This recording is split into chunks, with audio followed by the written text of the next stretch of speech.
Hello, guys. Hello, everyone. I'll give you guys a couple of seconds to come on and guess what time it is. It is story time with Miss Doris. I'm so excited.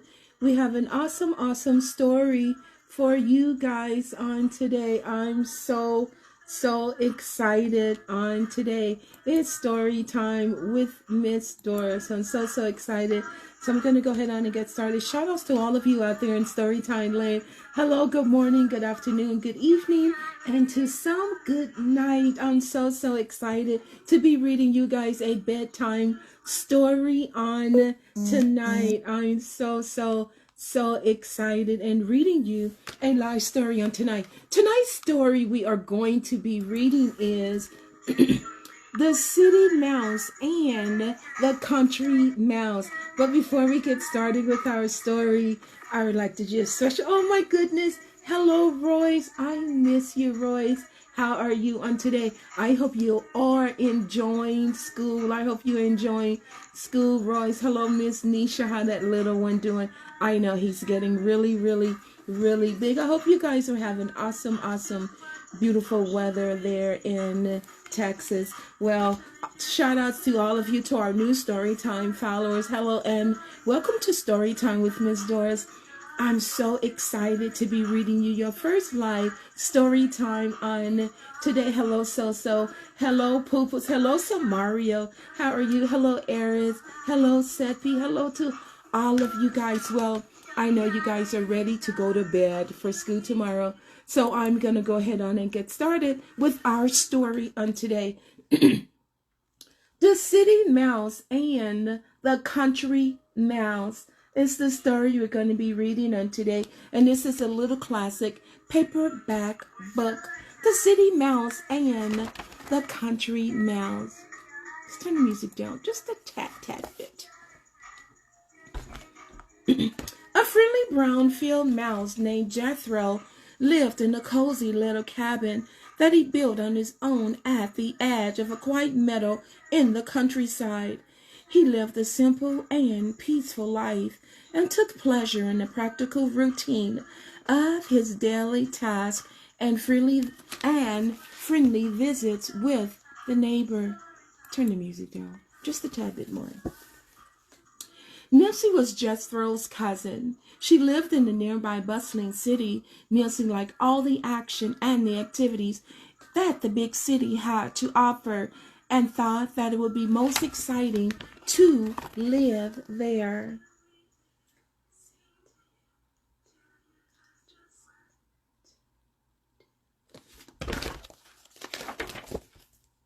One day, Jethro wrote a letter to his cousin and invited Mincy to come and visit him in the country. He thought that it would be wonderful to see his cousin again and have a proper visit. When Mincy received Jethro's letter, she thought that it would be a great idea too. Mincy used to visit often with her family when they were little mice, but the cousins hadn't seen each other for a very long time. She promptly wrote Jethro back to say that she was on her way. Then Mincy quickly packed a bag and dressed in one of her prettiest outfits and set off to the country. There go Miss Mincy. She's ready to go visit her cousin Jethro. Meanwhile, Jethro prepared his humble home for the arrival of his guest. He swept the floor and tidied it. He put aside some of his finest cheese to serve and gathered some fresh berries from the part of the meadow where they tasted the very best. The day Mincy was to arrive, the weather was beautiful. Jethro decided that a backyard picnic was the best way to enjoy a wonderful day in the country. He packed up the special cheese and juicy berries and placed them on a tray on a blanket in the grass behind their home. Yum! That looks really delicious. I think I'm ready for a snack. Mincy will be so pleased, Jethro thought. He couldn't think of a better way to spend their visit. It was so warm and sunny out that he decided to stretch out on a blanket and wait for Mimsy there. Before he settled in, he posted a quick note on his front door that read, "Welcome, Mimsy. I'm waiting for you in the back." There you go, stretched out on the blanket. When Mimsy arrives, she read Jethro's note and went around to the picnic spot in the back of the house. "Jethro, it's so good to see you," she said as she hugged her cousin. "Hello. It's wonderful to see you too, Mimsy," Jethro said with a smile. "You must be hungry after your long trip. Please sit down and have a bite to eat." Uh-oh. They're going to have a good picnic. Hopefully everything goes well. Mimsy's tummy growled. I guess you guys' stomach growls really loud when you're hungry. She was very hungry. She glanced at the blanket and the food on the tray and saw that there were no chairs and no table. The only food she could see was some cheese and a few berries. Was this really all her cousin had to eat? Mimsy was wearing a pretty dress and was afraid to ruin it by sitting on a blanket. But she also didn't want to be rude. There go Mimsy in her beautiful dress. Mimsy sat down carefully as not to ruin her beautiful dress, and she ate cheese and berries with her cousin. You know, Jethro, in the city, we have all kinds of things to eat. Things you've probably never ever seen out here. Cupcakes and candy and all sorts of exotic treats from around the world, said Mimsy. Jethro's eyes widened. "That does sound nice, Mimsy," he admitted. That's all the things that Mimsy was telling him that he's missing out on. It's story time. "Why don't you come back with me and visit the city?" cried Mimsy. Mimsy cried, "I'll show you how to really live." Excuse me. Let me get a sip of water. Jethro loved his home in the country, but he was also curious about the big city and had never visited before. A little visit wouldn't hurt, he thought. Besides, I have always wanted to see the big city, to see what the big city is really like. "Okay, Mimsy," Jethro said. "Let's go." Oh, he's on his way to the big city. It's not like the country, Jethro, so I don't know if he's going to like it or not. Mimsy thought this would be wonderful news. She was more and more excited than ever. Jethro was really going to love the big city. She was certain of it. They finished up their modest lunch and set off toward the big city. There they go on their journey away to the big city.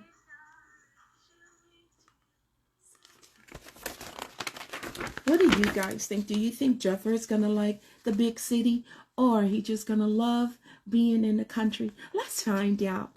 Jethro could hear the noise of the city before he could even see it. It began as a faint din. As soon as they approached, the sounds grew louder and louder and seemed to multiply. Jethro heard all kinds of unfamiliar noises.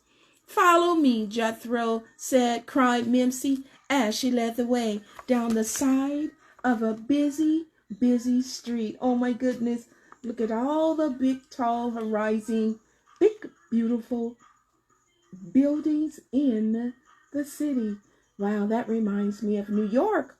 When I went to New York, all the tall horizon buildings. Jethro was right behind her. There were so many things to look at. It was almost too much. Suddenly a car on the street slammed on its brakes and honked loudly. Jethro jumped in surprise and let out a squeak. "Oh, don't worry about that, Jethro," said Mimsy. "It's just a car. As long as you stay out of its way, you'll be just fine." Jethro smiled meekly, but he wasn't so sure. Look at the huge cars compared to the little mouse.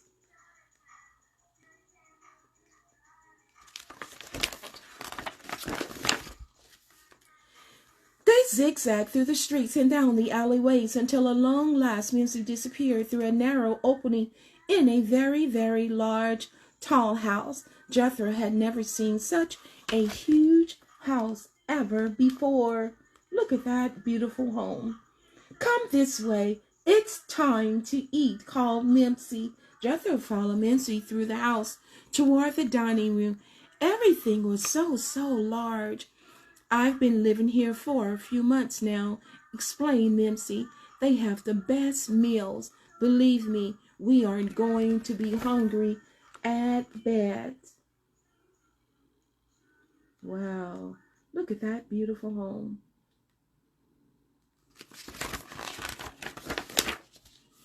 The two mice entered the empty dining room. Jethro couldn't believe his eyes.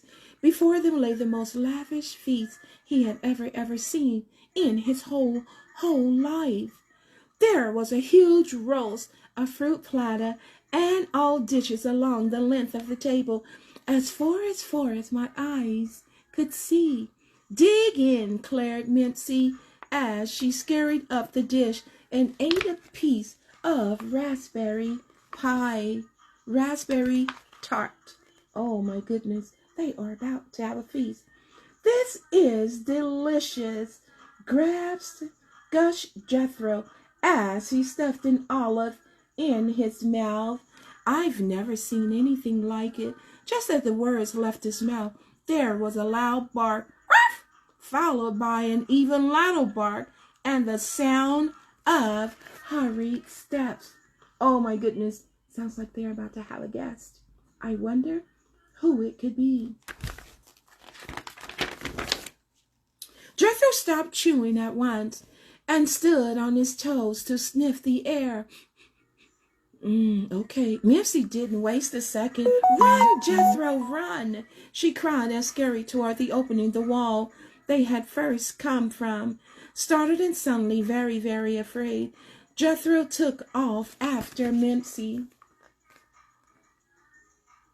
The sounds grew louder and louder until the two dogs burst into the dining room and began sniffing around the floor and the table. Mimsy and Jethro covered inside a hole in the wall. One of the dogs came right up to the hole and stuck its nose in, sniffing madly. "Follow me," Mimsy whispered to Jethro. Uh-oh, there's the doggy's nose right there. And there, Jethro and Mimsy. Jethro is really scared. "Don't be scared, Jethro. It's going to be okay, you see." When they were safely away from the dining room and the dogs, Jethro let out a sigh of relief, and Mimsy giggled with laughter. "That was close," she said. "Mimsy, the city sure is exciting," said Jethro, "but I would really like to go home now. I really don't think this is the place for a country mouse like me." There he goes, looking so tired and exhausted. "I understand," Jethro said. "Mimsy, I can still visit you in the country now and then, though, right?" "You're always welcome in the country," Mimsy said. "Jethro, please visit any time." And with that, Mimsy led Jethro to the outskirts of the city, while Jethro continued the rest of the way home by himself. Let's see. Hopefully he'll make it home safe. The following morning, Jethro woke up to a brand new day in the fresh country air. It was safe and peaceful, and best of all, he was home. Wow, what an awesome story we read on today. The end. The city and the city mouse and the country mouse. Well, at least they had a chance to visit the outskirts of the city and the country. I enjoyed reading you guys an awesome story on tonight. I hope you guys sleep well with this bedtime story that we read. And tonight, remember, if you're not feeling well, always let someone know that you're not feeling well. And guess what? They will take really good care of you.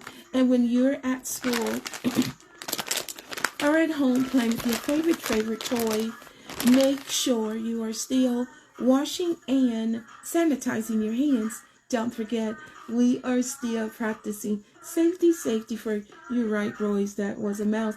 I like that little gray mouse. He's cute with the little pink red nose. Really cute. So make sure you guys are practicing safety first. Don't forget, when you're at school or out in public places, if they still have the mask on the door that says mask, some places are still mandated that you wear your mask. Make sure you guys are wearing your mask. Don't take your mask off, guys, unless someone tells you to. I enjoyed reading you an awesome evening bedtime story on today. Take care, sleep well, have an awesome night, and I'll see you on tomorrow. Good night. Take care. Don't forget to smile. Have an awesome evening.